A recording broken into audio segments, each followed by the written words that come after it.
Hey, what's going on, man? It's Lamar Woods, back with another podcast. What's happening in law podcast. And today, I'm gonna let him introduce himself because obviously, when I do it, I mess it up. So we're gonna let him introduce himself. I'm Darrell, the owner of Shop by BG, the man that be behind the camera. So today we actually got him to sit in front of the camera, and I think this is very important, especially for males. A lot of males, go through a lot of things when it comes to being a father, when it comes to getting married at a young age, when it comes to just having children in general. And I think this is a topic that's very, valuable for minorities in general, but just males in general as well, because we have an opportunity to not only, be great, but we have an opportunity to, seize the moment. And when you're seizing the moment, when it comes to having a child, when it comes to marriage, and when it comes to, providing for your family and protecting, that's what we're taught. But on the other side of things, males don't get I ain't gonna say the same treatment, but we don't get the same, how are you? You good? Everything's good.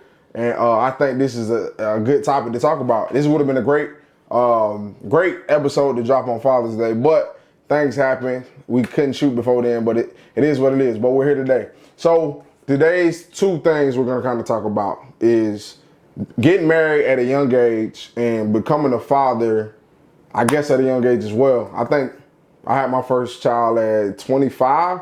Is that young? No, but is it still to the point where I'm still trying to figure myself out and figure out what I want to do? Yes. And I'm gonna let him tell you, tell your part. Like, when did you have your first child?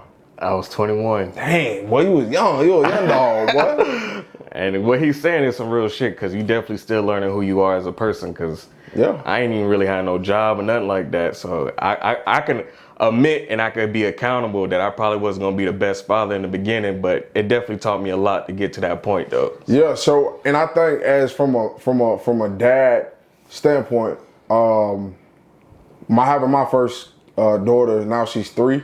When you have a life in your hands, man, you get a chance to value that life, meaning you have an opportunity to make an impact, a positive impact. But sometimes we get sidetracked in our relationships. We get sidetracked by work. We get sidetracked by many different things that we got going on, traveling, hanging out, whatever the case may be. But the main reason, I'm not saying we shouldn't stop living, but you have to give your child the same experiences you got.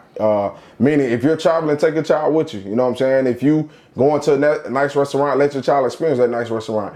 If you going to the pool or you going to theme parks, let your child experience that same exact thing. And it don't all have to be about money. You can take your child to the park. That's free. Yep. Time is free. Meaning that you can create that bond and value with your child. That brings more, essentially, like good deeds. And people may get controversial when I say this, but I feel like finances plays a key role, but I feel like time is more important than finances. Meaning, because you just say he didn't have a job, but I'm gonna let him talk about that, because he could probably share like a story to where he's able to not only express himself, because he had a child with no job, and I think from my understanding he was 9 months or 10 months without a job when his child was born. So he can walk you through the steps on what that feels like as being a father, what it feels like being with a female, staying with her, and when you go through that, who knows mentally what he's going through. So we're gonna let him talk a little bit about that. Yeah, like you said, when I first had my child, like I didn't really have no like stable job. So in the beginning, I was literally a stay-at-home dad. But a lot of times people don't even have that experience, because a lot of times they don't even be in their kid's life. So I got to experience that feeling of being at a stay-at-home dad, but it also kind of made me feel kind of crappy, because I was living in somebody else's house with a kid, and I wasn't providing like how I needed to as a man. I was there as a father, but not as a man to like the child of my mother. So in the beginning, it was real hard, because it was like, I ain't want to settle. Like, I ain't want to work at like no McDonald's or nothing like that. So I was trying to find me like an actual good job. But when you in those situations, you start realizing like how your relationship is built. A lot of the relationships are built on like a potential. So they might see something in you, and if you're not living up to that potential, then that person you might be having that kid with might look at as you as a failure, as not only a dad, but as a partner. So it's real hard in the beginning, but it also motivated me to put myself in a better position.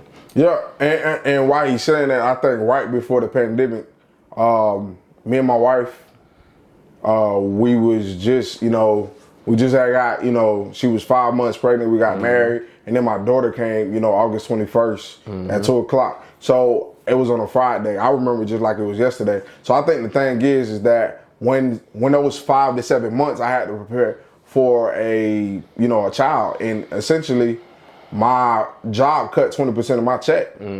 So being that my job cut 20% of my check, I had to put my pride aside. Granted, mind you now, I had a degree, and I was currently working on a degree at the time. But the pandemic didn't care nothing about those degrees. And I'm not saying school is for everybody, but I'm just a big advocate in learning and education and, teaching others or whatever the case may be.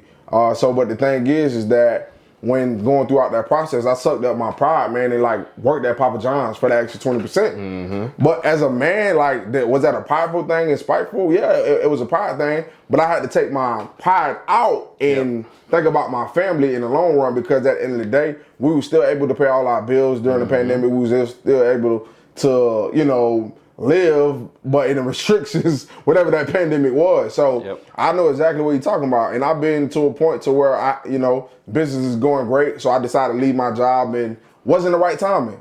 But when you have a spouse that's willing to support you, be there for you, a person that's willing to go to that next level with you, understand what you're trying to do, it can be much easier, because when you're in a relationship, it should be a team effort. When it comes to raising a child, when it comes to communication, when it comes to not only doing all these things, but you should understand the dynamics. If you put God first, everything else will follow.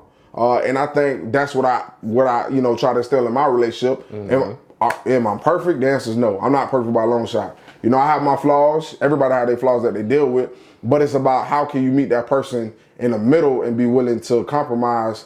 I'm not saying compromise, but you got to be willing to meet that person in the middle and be willing to make those adjustments. But I think as males, sometimes we let the pride get the best of us, and we don't want to make those adjustments because, like, we're like, I ain't gonna say we too good, but we feel like sometimes we're right. But sometimes when you sit back and think about it, you're wrong. I'm the type of person that if I feel like I'm right, I may not come to you that same day, give me a day or two, and then I come back and I apologize and say, you know what, after I thought about it, I was wrong. And I think if you admit to that, and it becomes a lot easier from a male perspective. But from being a parent, man, like back to that topic, you have an opportunity, like I said, to change your life.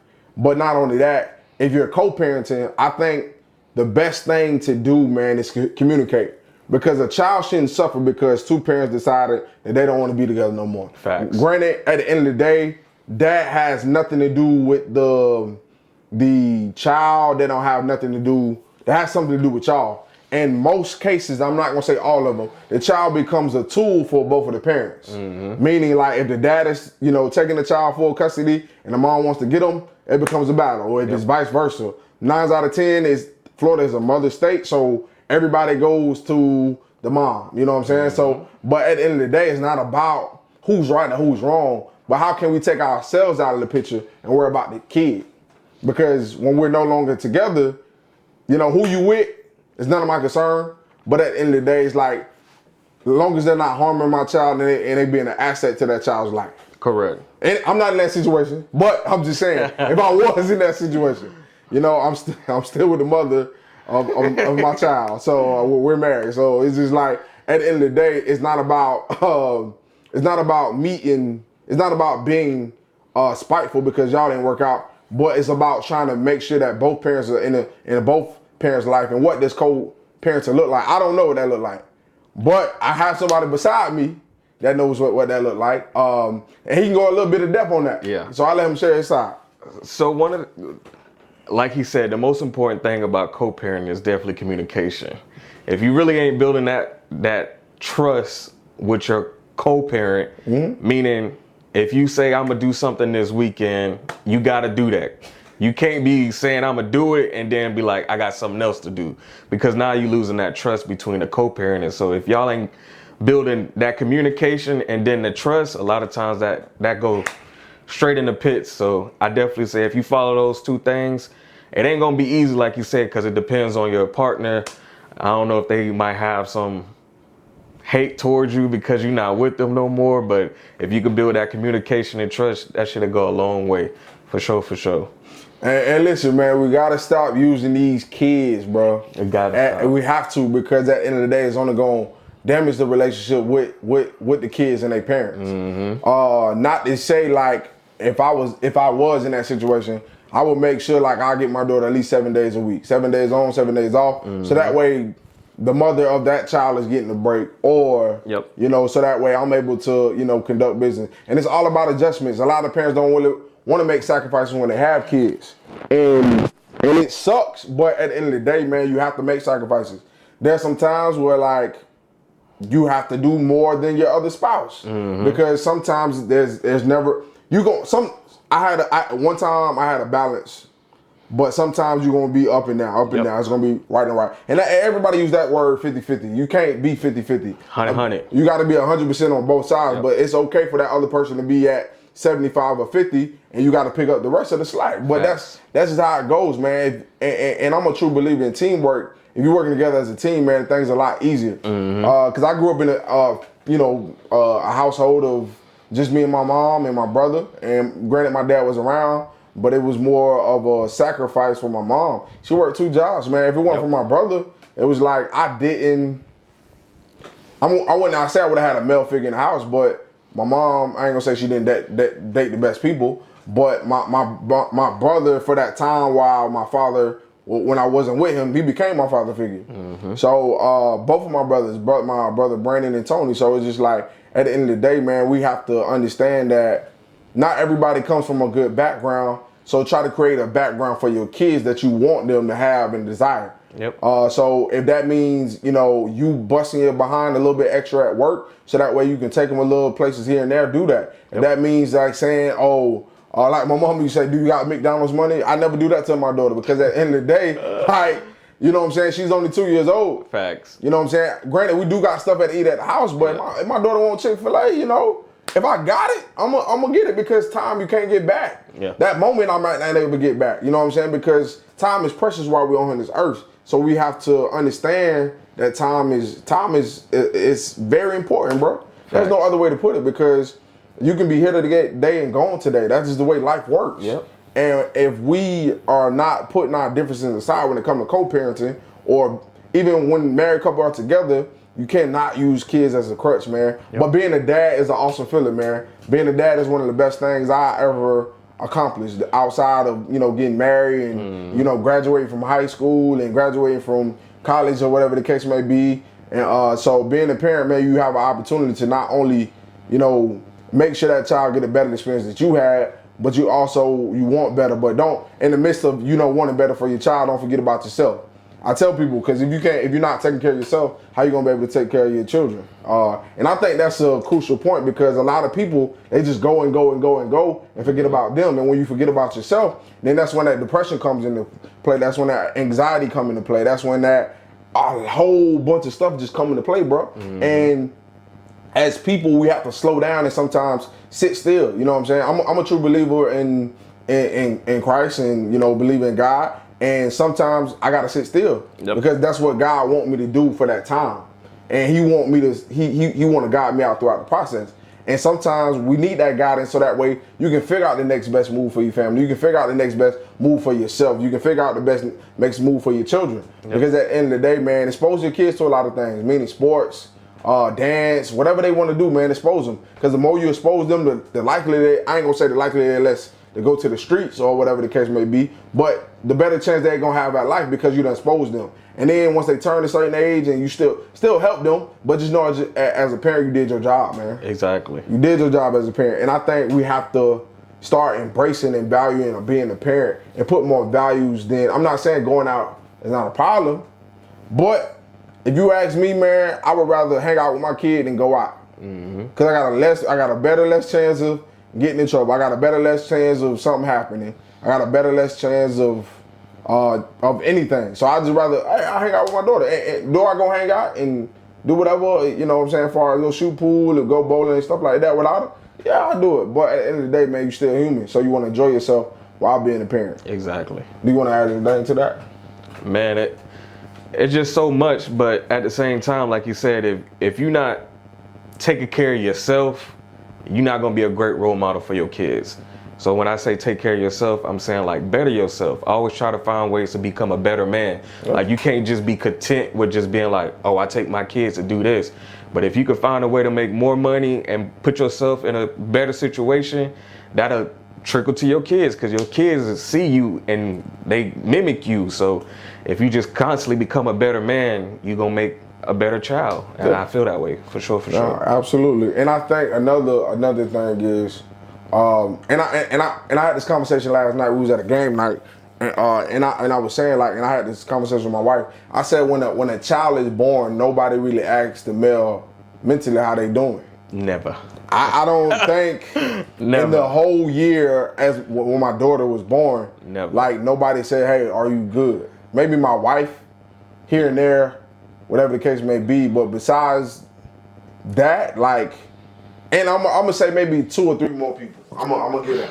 But like the first couple weeks, it's like nobody asks you when a baby's born, like, are you good? Because mentally you're going through a lot as a male. Financially, you're trying to figure out if you're not in the best financial place. Yeah. You're trying to figure out how you're gonna pay for certain things.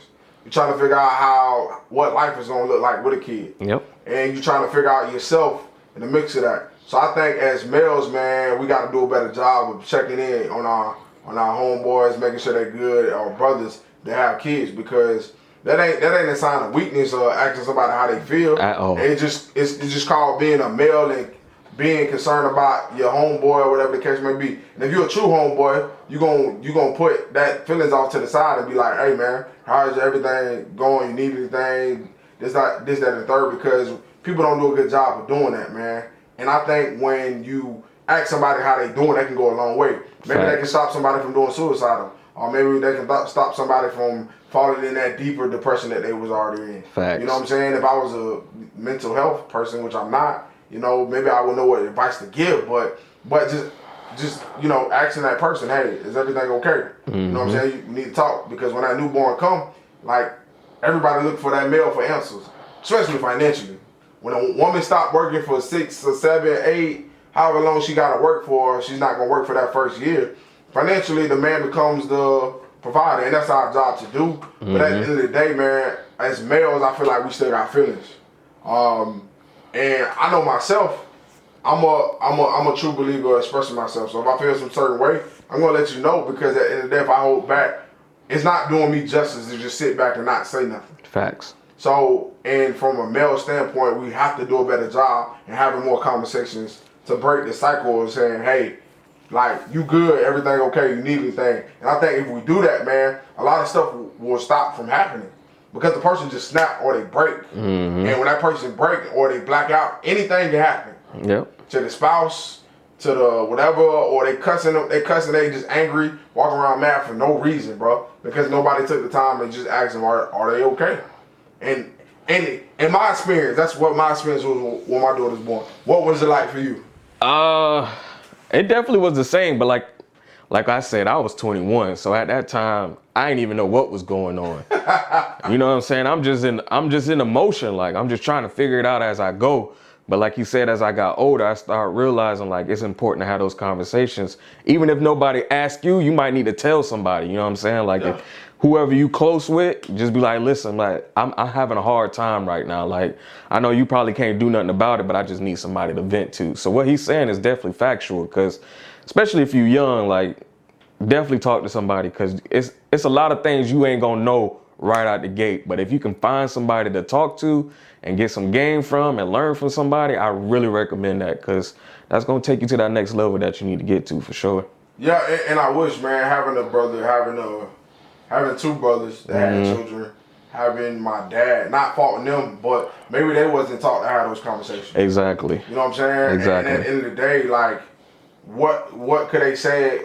I mean, anything, you know, to me, to be like, to make me be more comfortable. My daughter was born, like, it was a lot going on. I was in school trying to finish up. I was in a process is getting my master's, and my wife told me like when she said, "Hey, worry about your test, I'm okay." Like she's telling me to worry about school. Yeah. From that point on, I just knew like, okay, cool. I got somebody that's gonna be there to support me. Yep. It's gonna take more than just that moment, but that moment for me was everything because I knew for a fact I got somebody that's willing to support my dreams and ambitions to say, hey, worry about that paper right now. Granted, I was worrying about her, but she knew I still had school to finish up and I had an exam I had to take. But I think at the end of the day, man, it's like you gotta make sure you're having the child from the right person. True. I'm gonna say that again because when you're having children, man, and sometimes mistakes do happen, but you want to make sure that even though that person you don't want to be with, you still be present.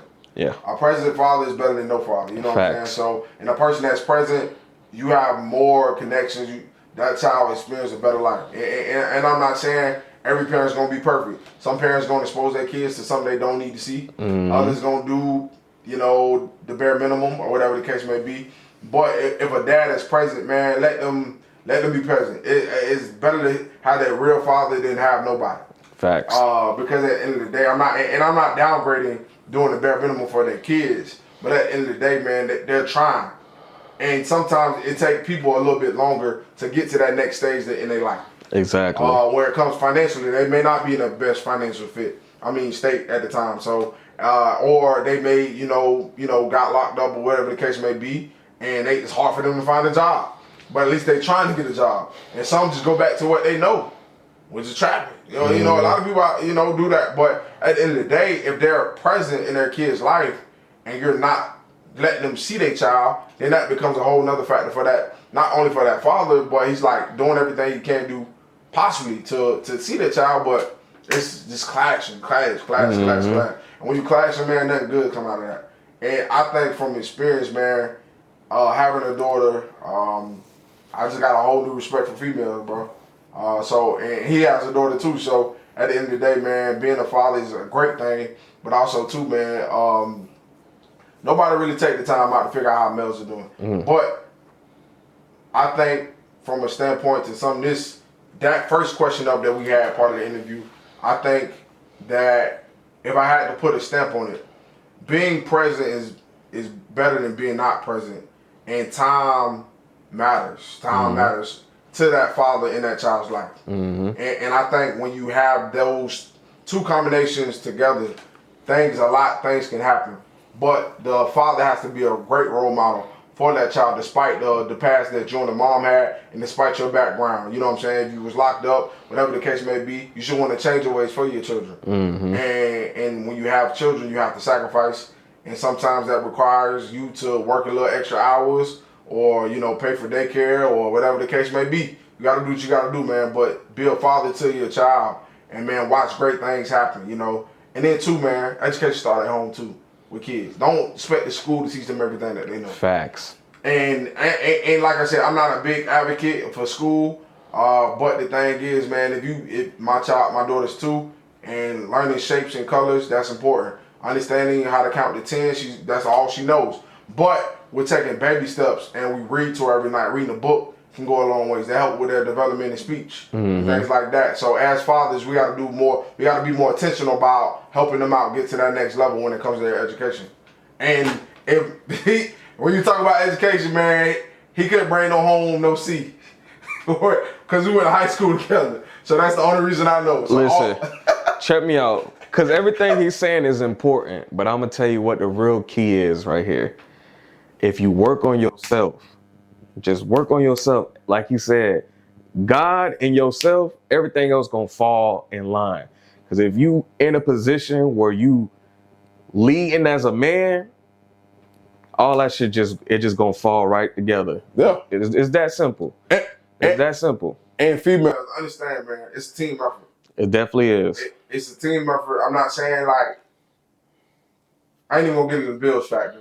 Because that's the conversation that everybody have. But when it comes to a relationship, a true value relationship, in our generation, man, we look at money as a tool, but we should look at the connection with a person. Yes, money is a tool for us to be comfortable and to us to bring different experiences, but look at money from a standpoint to where how is the relationship between y'all? If I lose my money today, will you still be there? If I lose everything that I own today, would you still be there to love on me and Support me. and be there? Because when people get married, they forget that part. For better, or for health, for sickness, or for worse, or for rich or poor. Yep. People forget that part. And when you forget that part, man, the marriage goes out the door. Yep. That line right there holds the key to that whole saying when you get married and when you saying I do. Yep. And when people forget about that, that ruins a lot of marriages, or that ruins relationships. And if you date somebody that you want to get married to, make sure you see them in their different seasons to make sure they're willing to go up and down with you, because relationships are not important. A man is not always going to be, I ain't going to say he ain't going to fumble the bag or whatever y'all call it, but a man is not always going to be at 100% all the time. He may be at 50, but what can you help him get back to 100%, so that way y'all can get, that same money that y'all was living before. And I ain't even want to talk about that. I ain't really want to even talk about that. But that was just on my mind because, man, a lot of relationships that I see now, man, are based on money. And I'm not saying money, and I'm gonna say this: money do buy happiness. Because I bought something the other day and I was actually happy. Because as a child, I wasn't able to get certain things, so money do bring happiness. But use money as a tool to value, the things around you. Meaning, if money can take away, if money can allow you to, take trips with your family, things like that. Value that. I'm not saying money, and that's what brings me happiness from with the tool of money, to be able to do things with my kids, to be able to do things with my wife, take out on date nights, do all that stuff. So money is a tool. Money does bring happiness, but don't let the love of money deteriorate that relationship with you. Don't let the money of love. Don't let them. I can't even talk. It's okay. We're gonna get this. Don't let the love of money dictate your relationship, because if every time like you turn around but it's always about money, but where's the true value in love? You know what I'm saying? So, and I think this goes into the next topic where we're going to talk about, as far as being married at a young age. All right, so the next topic we're going to kind of talk about is getting married at a young age. I believe I got married at 25. Is that young? I feel like it is. Granted, I was with the person I was with for about, how long? We was 9 years, I think, when we got married. So 9 years. So high school, I really wouldn't count it. In your 20s, like lower 20s, you're still trying to figure things out. So I would say about 23, 24 is when you try to figure out if you want to be with a person like long term. Because when you're 20, 19, 18, it's just ugly, bro. You like, the communication's terrible. The date nights, driving around the city, burning gas. It's terrible, bro. Like, what was your experience like at, I would say, 18, 19, 20, and from 18 to like 24, what was your experience like dating-wise? Me personally, I was a lover boy, so like I was trying to love on anything that was with me at the time. But at the same time, I wasn't realizing like I ain't know what I really wanted in a woman at that time. So like I was loving these girls, but I was loving them for the wrong reason. So it might have been just lust if I really chopping it up. But yeah, but in the beginning, I just was like, shit, I'm gonna just see what it's gonna be about. If we're gonna make it to that level, we're gonna make it to that level. So from like 18 to 24, I just was in and out of relationships, trying to figure it out. And I think I'm not gonna say like what he went through that brings value to him, because he started to feel like started to figure out what he wants. Exactly. Granted, he's probably playing with some girls' feelings, whatever. Whoa, don't put that out there, man. Don't put that out there. But you know what I'm saying? It is what it is. That's in the past. That was 10 years ago. Almost 10 years ago, right? Yeah, so we say. Yeah, we'll be 30. Well, I'll be 30 this year. Yeah, so. You'll be 30. Yeah. Don't put that out there. Yeah, I'll be 30 this year. So I think like when you have somebody and you value that person or whatever the case may be, man, you have an opportunity to understand what you try to grow into. Granted, like between those 9 years, being with my wife, before we got married, I was still trying to figure it out. Granted, I think I proposed to her in 2018. We got married, I was 22, 23. 23. I was 23 when I proposed. 2018, it was 2 days. It was July 18th, 2018. I was just turning 23 3 days or 4 days afterwards. My birthday was on the 21st. Mm-hmm. So, like, it's still in process. Granted, yeah, I'm in love and things like that. I think from a male perspective, from a male that seen, failed marriages or didn't experience a marriage in a household, like Facts. from a male perspective, like I didn't know. And I'm still trying to figure this out, bro. And I've only been married for 3 years, man, and it's like still figuring out because I'm not gonna say I'm perfect. I'm not perfect. Nobody's perfect. Only perfect person was God that walked the earth. Mm-hmm. So my biggest thing was, man, just trying to figure it out. Now when you involve a kid in your marriage and you still haven't trying to figure out what a marriage really is, like it's tough, bro. It is. Like when me and her got married, my daughter was born 4 months after. So in the midst of us getting married during the pandemic, and that was tough because I'm still like, even now, I'm still trying to figure it out. And nobody has the answers to marriage. It's different for everybody. Nobody has the answers. Like bro, not my marriage is we're in a good place, and I think that as we grow, things are going to get better. Mm-hmm. But sometimes you have seasons to where you guys are just not going to like each other, but you're still going to love each other. You know what I'm saying? If that makes sense. And in the midst of doing that, you have to figure out when you're in a marriage, you have to figure out what is going wrong and talk about the conversation. That doesn't require yelling. That means two people are at a level-headed conversation to where both people are able to just talk it out. And yes, some things might get said throughout that conversation that may frighten other individual, but it's really trying to understand where that person coming from. How if you had to, what would you say? You've been married for 2 months now? Since April, yeah. So it's going on 3. Going on 3 months. Yeah. So what would you say like being new? And I'm gonna tell you this. Once you get married, it's like that relationship, boyfriend and girlfriend, and that fiance stage. Like the candle was only so short. When you get married, it's like boom, it goes out. So you have to figure out how to keep both of y'all candles individual, separate from together. Because if I'm not happy with myself, how can I bring happiness into the relationship? And you can't rely on me on your happiness if I'm not happy. Oh, that didn't make sense. But what I'm trying to say is that two individuals gotta be happy within themselves. Correct. And have to love each other. Meaning loving themselves. Yes. My happiness from my own state should lean on my relationship. Two people happy together brings more happiness in a relationship. Facts. So if a person is going through something and they're together, you have to figure out how to get that person. You have to be there to support them. And it may not be words. It may not be a long preach out sermon for them. It may just be in that being present, taking them out the house and just sitting in the car and ride. Mm-hmm. It may not be that, but you can't rely on another person's happiness.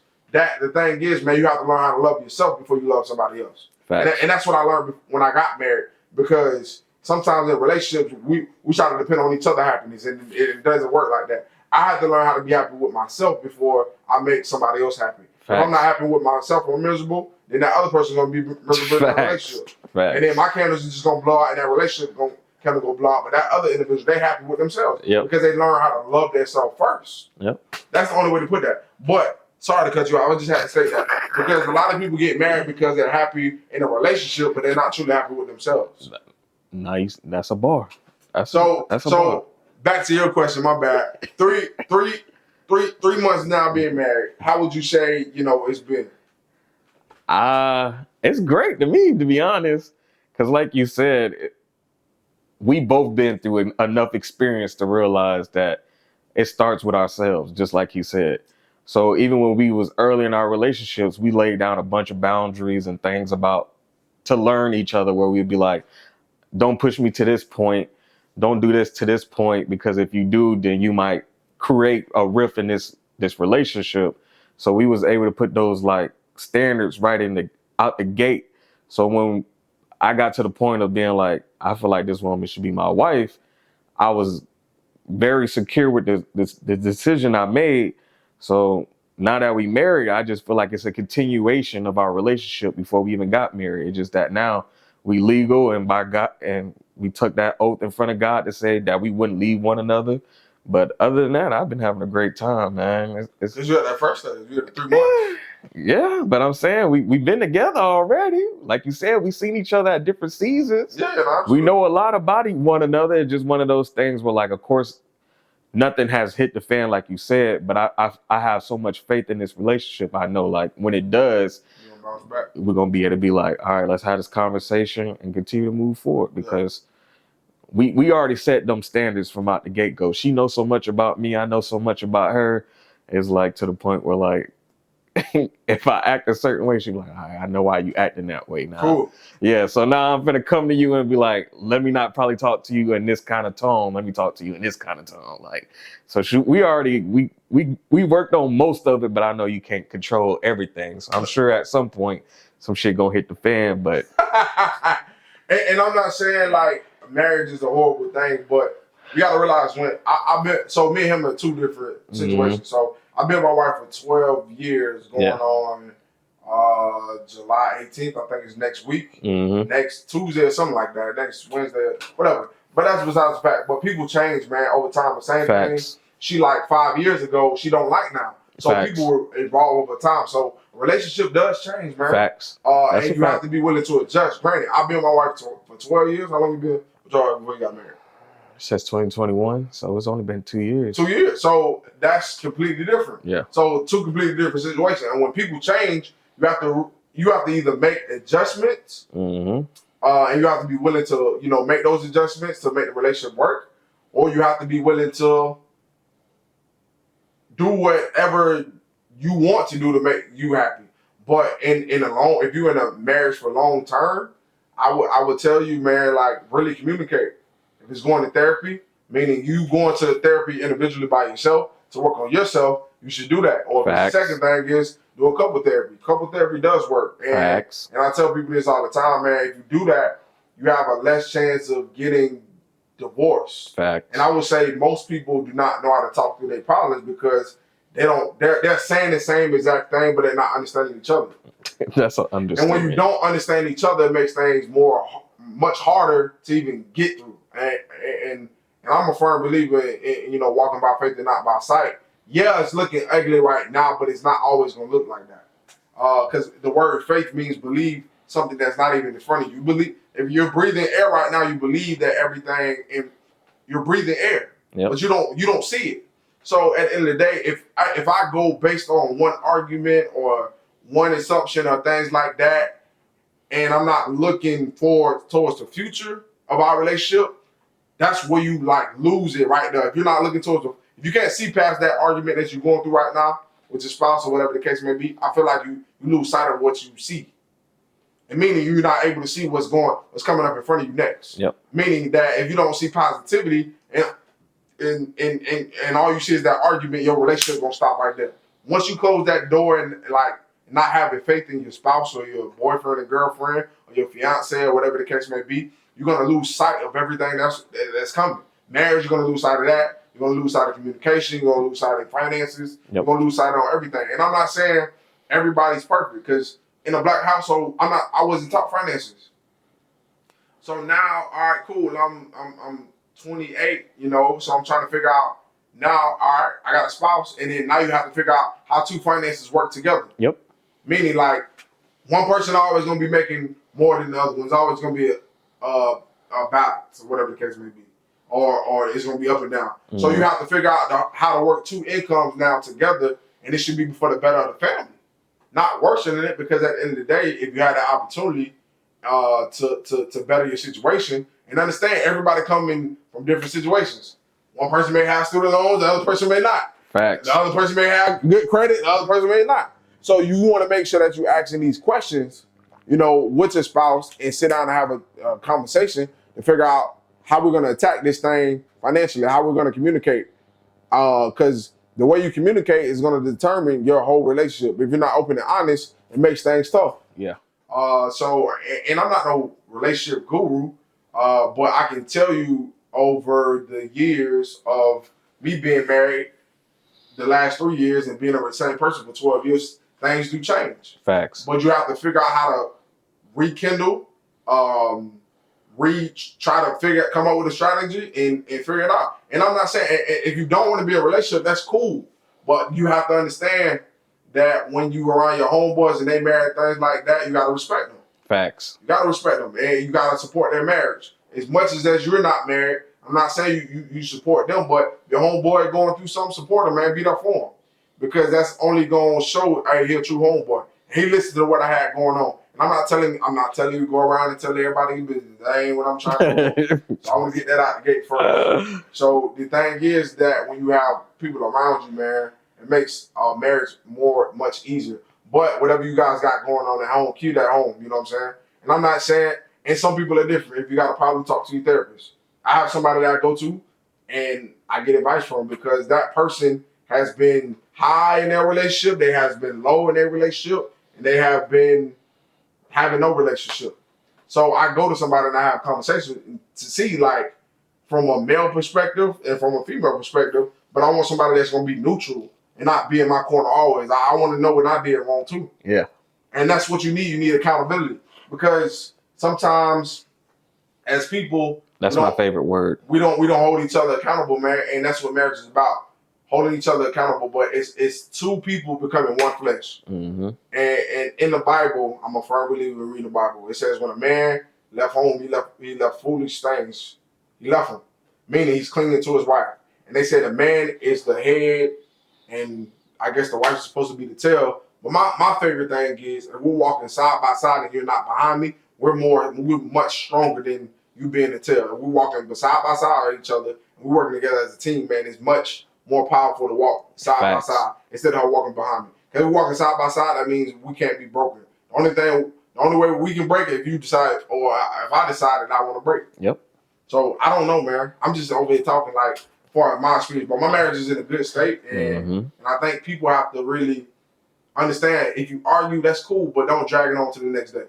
So what he's saying is basically the best thing to do is to listen more.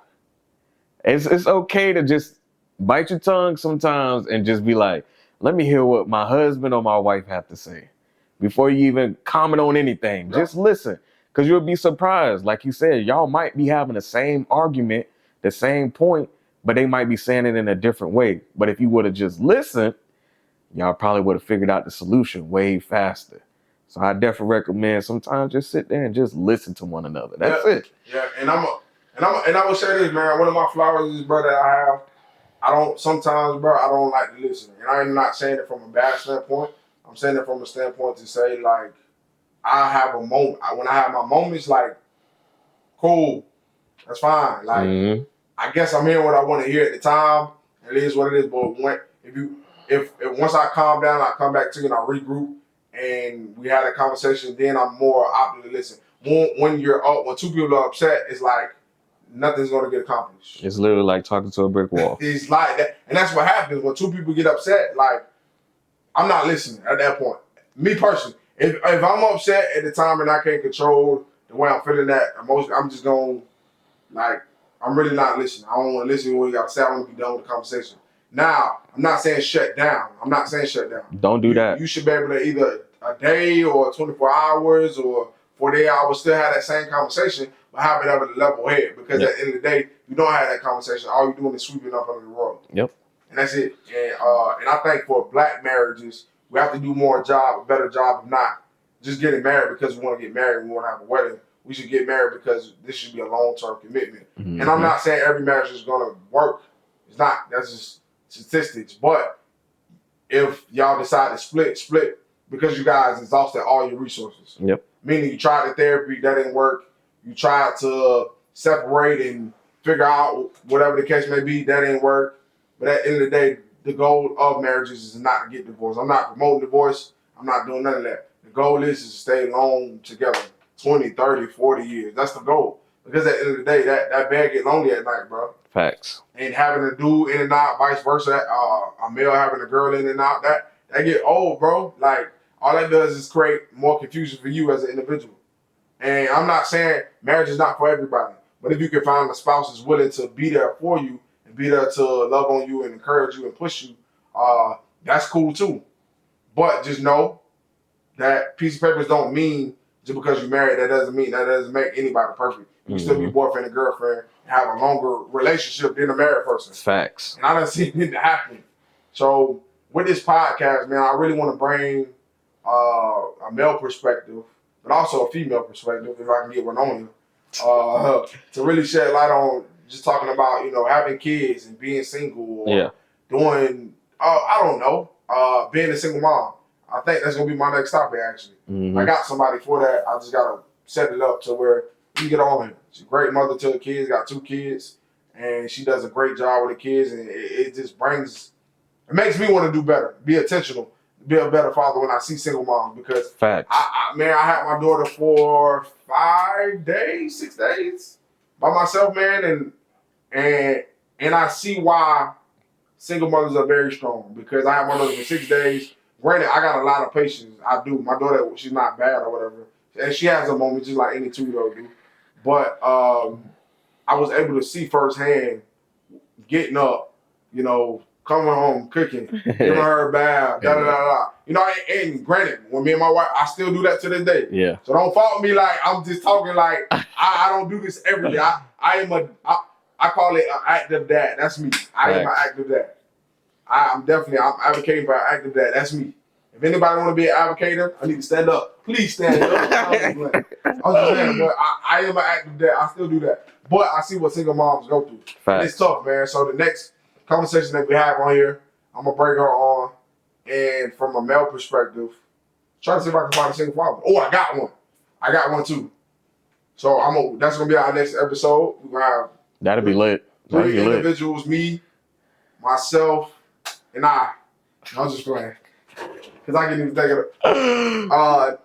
Nene is her name. She already agreed to be on the show. Kanisha is really her name. And then we got Twigs, the barber. You interviewed him last time. And I would say he's a single dad, man. Got a son pretty much 24/7, bro. And that'd be a great conversation. She got to hear both perspectives. That'd be lit. From a male and a female perspective. She got 2 kids, and she's a great mother to her kids. And then you got Reggie, and he's a great father to his son. So I think that'll be a dope conversation to have. So next time when we come on here, this podcast was very supposed to be short, but I guess I had a lot to say today. And I told him it was going to be like 15 minutes. It wasn't. I already knew it wasn't going to be. But thank you guys for tuning in, man, to my podcast. And with this podcast, I think I'm just trying to shed light, man, because I think when people shed light and people share their stories, man, and it can make another life's individual. And Deja, I love you. If you're watching this, don't take what I say on here, anything personal. No. Our marriage is in a good state. I love where we at. I love our beautiful daughter that we have. And just understand that I'm always here for you if you need me. I love you. I'm out. Peace. Let me stop.